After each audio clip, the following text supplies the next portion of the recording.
जयपुर में देवस्थान विभाग 3 निजी संस्थाओं के सहयोग से भागवत कथा करवा रहा है और आज महाशिवरात्रि के दिन कलश यात्रा के साथ इस भागवत कथा का शुभारंभ हुआ। इस मौके पर देवस्थान मंत्री शकुंतला रावत, मंत्री महेश जोशी, लघु उद्योग विकास निगम के चेयरमैन राजीव अरोड़ा, श्रीमोती डूंगरी गणेश मंदिर के महंत कैलाश शर्मा के साथ कई मंत्री और कांग्रेस नेता मौजूद रहे। जयपुर में जल महल के सामने बलदेव जी मंदिर में चल रहे इस भागवत कथा का 7 मार्च को समापन होगा। इस मौके पर प्रसादी वितरण भी किया जाएगा।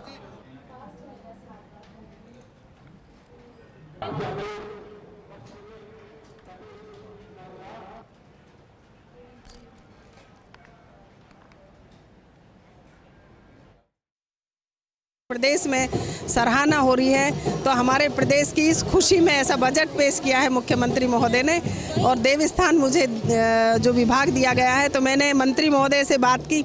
मैंने कहा हम यहाँ पर ये आयोजन कर लेते हैं, तो इन्होंने कहा कि मैं तो भाग्यशाली हूँ, अगर तुम ऐसा प्रोग्राम यहाँ करते हो तो मेरे विधानसभा क्षेत्र से शुरू कर रहे हो। जयपुर देवों की नगरी है। सभी को मेरी तरफ से, पूरे प्रदेश को मैं महाशिवरात्रि की शुभकामनाएं देती हूँ और प्रदेश में सुख और शांति, अमन चैन बना रहे, भाईचारा। जैसे आज आप देखेंगे कि इसमें सब कौम की महिलाएं पुष्प वर्षा कर रही हैं।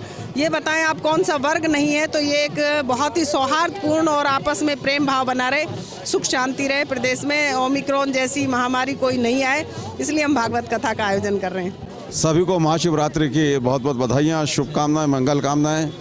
और हमारी माननीय देवस्थान मंत्री शकुंतला रावत जी को धन्यवाद, जिन्होंने आज के दिन ये भागवत कथा का आयोजन करने का जो बीड़ा उठाया। इसके लिए हवा महल विधानसभा क्षेत्र को चुना, श्री बलदेव मंदिर परशुराम द्वारा को चुना। मैं जयपुर की जनता की ओर से, हवा महल की जनता की ओर से उनका आभार प्रकट करता हूं। जयपुर एक धर्मपरायण शहर है। यहाँ के लोग, सभी धर्मों के लोग बहुत धर्मपरायण हैं। हिंदू, मुस्लिम, सिख, ईसाई सारे लोग मिलकर सारे त्योहारों को एक साथ मनाते हैं। आज और चलिए शिक्षा बुलेटिन में फिलहाल के लिए इतना ही। नमस्कार। इधर चूरू के सर्किट हाउस में राजस्थान महिला आयोग अध्यक्ष रेहाना रियाज ने जन सुनवाई की। इस दौरान लोगों की समस्याओं का निस्तारण करने का आश्वासन दिया। अध्यक्ष रेहाना रियाज ने कहा कि राजस्थान और चूरू के हर पीड़ित जनों की समस्याओं का निदान किया जाएगा। सर्व समाज के लोगों के साथ न्याय किया जाएगा।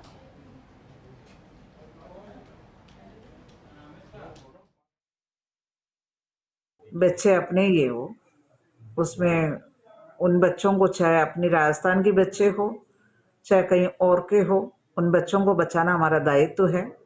और राज्य सरकार ने भी फिर एक हेल्पलाइन नंबर, 1-2 हेल्पलाइन नंबर दिया है। मैंने कल फेसबुक में भी डाला है। और उनको बचा कर लाना हमारी जिम्मेदारी है। हमारे नौनिहाल है, वो गए हुए हैं कि पढ़ाई लिखाई करके हमारे देश की सेवा करेंगे। वो उनको बचाना हमारा परम कर्तव्य है। उसके लिए राज्य सरकार बहुत ज़्यादा प्रयत्नशील है और हम लोग भी जो भी हो सकता है मदद कर रहे हैं। राज्य सरकार के पुराने 3 वायुयानों की नीलामी के बाद अब C-90 एयरक्राफ्ट की सफल बोलीदाता कंपनी ने हाथ पीछे खींच लिए हैं। कंपनी वायुयान की कुल कीमत 7 करोड़ 60 लाख की 25% करीब 1 करोड़ 90 लाख की राशि 7 दिनों में जमा नहीं करा पाई है और इसके चलते सौदा रद्द करके सेकंड बीडर के साथ एयरक्राफ्ट की नीलामी प्रक्रिया पूरी की जा सकती है। सेकंड बीडर के साथ सौदे की फाइल मुख्यमंत्री अशोक गहलोत को भेजी गई है, जबकि अगस्ता का बेचान 7 करोड़ 55 लाख में तय हुआ था और इसकी 25% राशि 7 दिनों में जमा करवा दी गई है। वहीं किंग एयर B200 का बेचान 18 करोड़ 50 लाख में तय हुआ था और इसकी 25% राशि भी 7 दिनों में जमा हो गई। अब कंपनियों को अगस्ता और किंग एयर 200 की बकाया 75% राशि 21 दिनों में जमा करवानी होगी।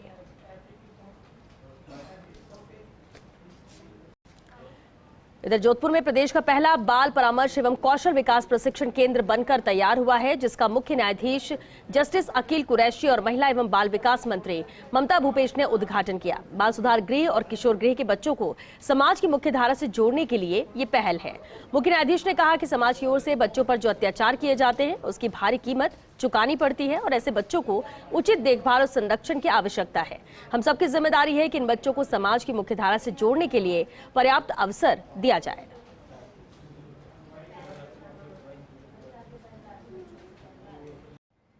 झालावाड़ के भवानी मंडी रोड पर सिंधिया टोल कर्मचारियों और कालीसिंध थर्मल प्लांट के कर्मचारियों में टोल वसूली को लेकर झड़प हो गई। थर्मल कर्मचारियों ने टोल प्रबंधन के खिलाफ जमकर नारेबाजी की और कलेक्टर के आदेश दिखाए।